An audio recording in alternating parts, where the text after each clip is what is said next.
hard part. So to clean these things, take a bunch of salt with you on the engine. And you're going to want a 5-gallon bucket or some kind of bucket. So if you spray gel, Thermo-gel, and you think you might use it again in the next day or a couple days, just put the nozzle in a bucket of water and leave it in there.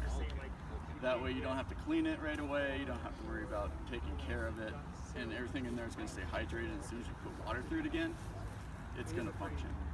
It's just way easier. When you do go to clean it, copious amounts of salt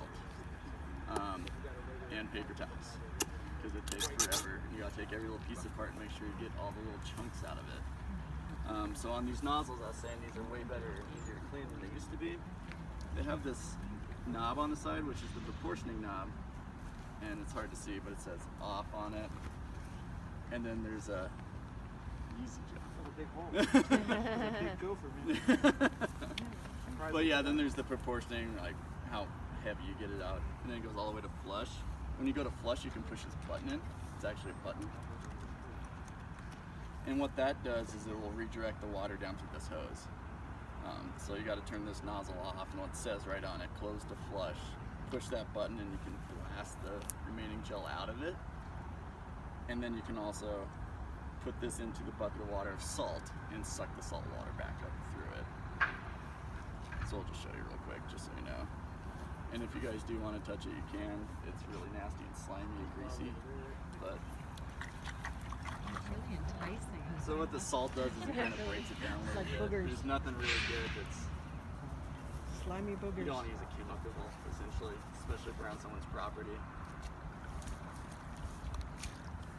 Keep in mind, like if you're on somebody's property, that salt water will do more damage to their vegetation than that, so make sure you're not cleaning somewhere near Yeah, their vegetation or whatever. So out on the road. yeah, right next to the prize rose garden.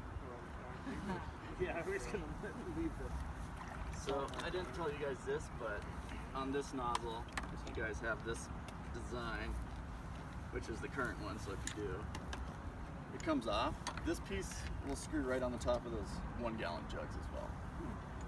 And it looks confusing because you look at it and you're like, how does that go together? But it does thread together, so it's not too bad.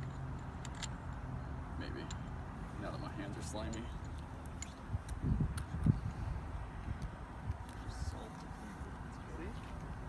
Yeah.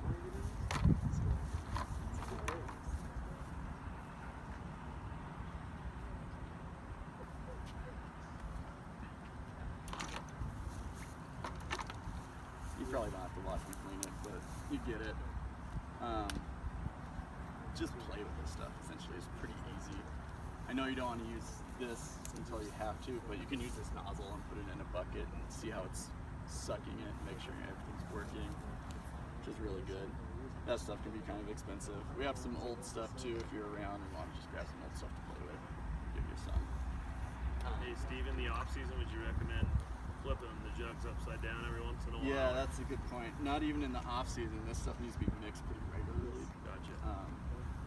It's going to sit for a while, yeah, just change it every month or so. But during the season, you got to mix it before you use it, and mix it at least once a week when you're out there.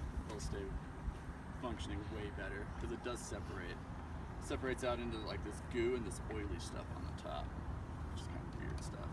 Get you a paint mixer. Just shake the heck out of it, or Exactly. You just gotta be careful with the paint mixer. If you're using it to stir your retardant and that, make sure it's 100% clean before you stick one in the other, because otherwise bad things might happen. I'll shake the retardant and I'll mix it. Yeah, and we got some young bucks that we just make them shake them. So.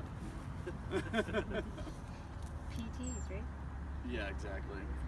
But so one other thing on this, the places it comes apart, this nozzle comes off, and then this proportioner comes off, and you can really get it clean.